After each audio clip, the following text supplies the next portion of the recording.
జనవరి 14వ తేదీ చాలా ముఖ్యమైన రోజు. యావత్ భారతంలోని హిందువులకు సూర్యుడు దక్షిణాయనం పూర్తి చేసి ఉత్తరాయణం ప్రారంభించే రోజు ఇది.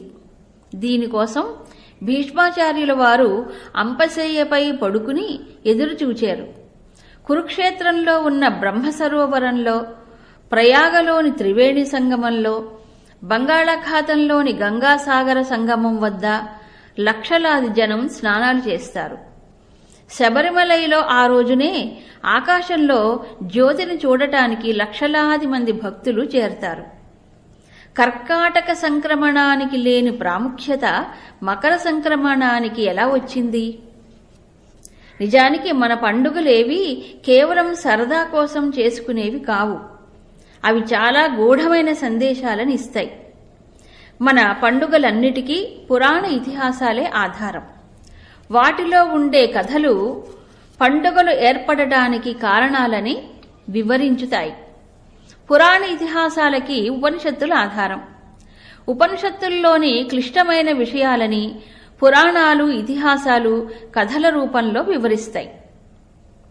ఉపనిషత్తుల లక్ష్యం ఒక్కటే, బాహ్య ప్రవృత్తిలో ఉన్న మానవుణ్ణి పరమాత్మ వైపుకు త్రిప్పి ప్రాపంచిక బంధాల నుండి విముక్తుణ్ణి చేయడం. ప్రపంచంలో దృష్టి నిలిపిన జీవుడు అందులో ఇరుక్కుపోతాడు.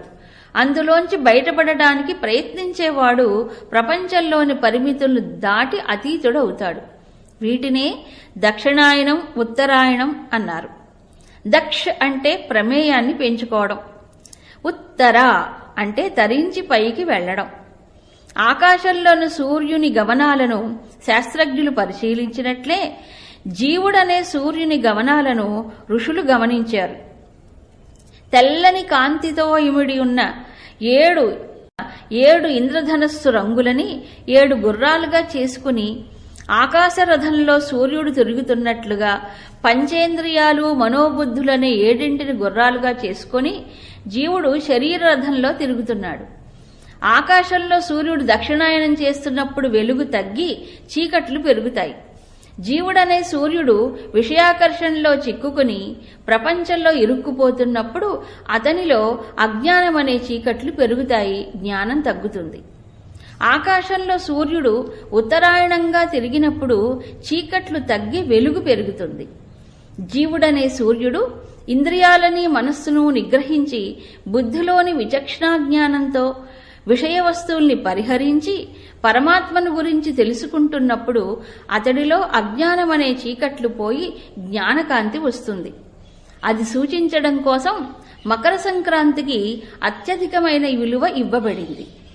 మకర సంక్రాంతి సందర్భంలో దేశంలో జరిగే అన్ని రకాల పండుగలకి, పూజలకి ఆధారమైన కథలు జీవసూర్యునిలో జరిగే మానసిక సంక్రమణాన్ని గురించే వివరిస్తాయి.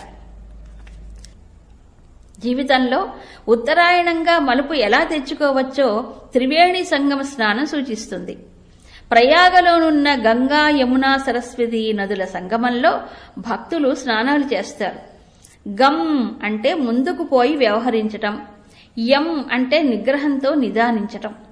జీవితంలో మనం త్వరగా నిర్ణయం చేసుకుని వ్యవహరించవలసిన సందర్భాలు, నిదానించి నిగ్రహం చూపవలసిన సందర్భాలు రెండూ ఉంటాయి.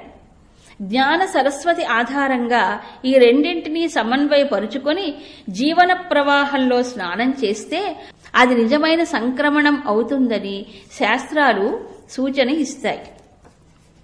ఇక శబరిమలలో సంక్రాంతి పర్వదినాన శ్రీ అయ్యప్ప స్వామి దర్శనం చేసుకుని సాయంకాలం ఆకాశంలో జ్యోతిని దర్శించటానికి భక్తులు తండోపతండాలుగా చేరుతారు.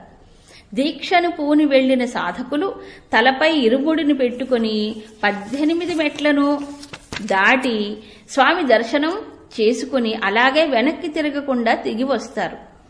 ఆ సాయంకాలం ఆకాశంలోని జ్యోతిని ఎంతో ఉత్సాహంగా దర్శించుకుంటారు. ఈ 18 మెట్లు జీవుడు చూసే ప్రపంచం, ఈ రెండింటికి ప్రతీకలు. పంచభూతాలతో తయారైంది స్థూల ప్రపంచం.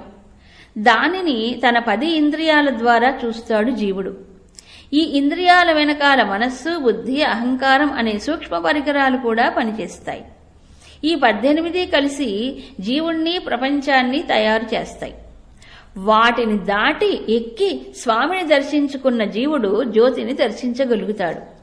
ఇలా పండుగలు, దీక్షలు, పూజలు అన్నీ మానవుణ్ణి లౌకిక బంధనాల నుండి విడిపించి ముక్తి మార్గంలోకి నడిపించటానికే ఏర్పడ్డాయి. కురుక్షేత్రంలో 10 రోజుల యుద్ధం జరిగిన తరువాత భీష్మాచార్యుల వారు వాలిపోయారు. అయితే మరణించలేదు. తన బాల్యంలో తండ్రి కోరికను తీర్చడం కోసం భీష్ముడు చేసిన అత్యుత్తమ త్యాగానికి మెచ్చి శంతనుడు అతడికి స్వచ్ఛంద మరణం అనే వరాన్ని ఇచ్చాడు. అందువల్ల భీష్మాచార్యుడు దక్షిణాయన కాలంలో తన ప్రాణాన్ని నిలబెట్టుకుని అంపశయ్యపై పడుకొని కాలక్షేపం చేసి ఉత్తరాయణ పుణ్యకాలం వచ్చాక ప్రాణాలు వదిలాడు.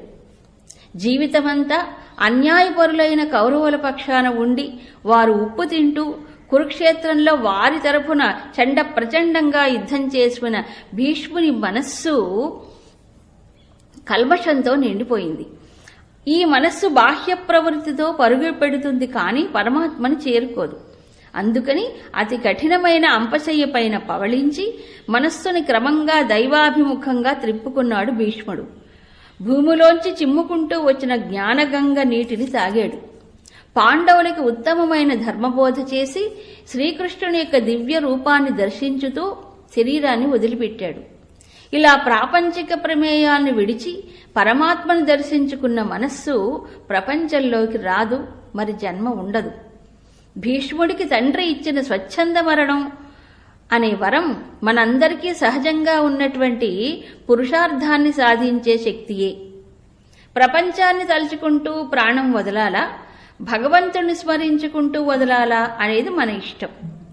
మనస్సుని త్రిప్పుకోవడం అంపశయ్య మీద పడుకోవడం వంటిదే. ఆ పని చేసే వాళ్లకి లోపల నుండే జ్ఞానగంగ వచ్చి ఆధ్యాత్మిక తృష్ణను తీర్చి భగవంతుని దర్శనాన్ని కలిగిస్తుంది. ఆంధ్రదేశంలో సంక్రాంతి కాలం పంట చేతికి వచ్చి ఇళ్లు ధనధాన్యాలతో కళకళలాడే సమయం. పాతాళంలో ఉన్న బలిచక్రవర్తి పైకి వచ్చి భూలోకాన్ని పూర్తిగా చూచి తిరిగి వెళ్లిపోతాడట.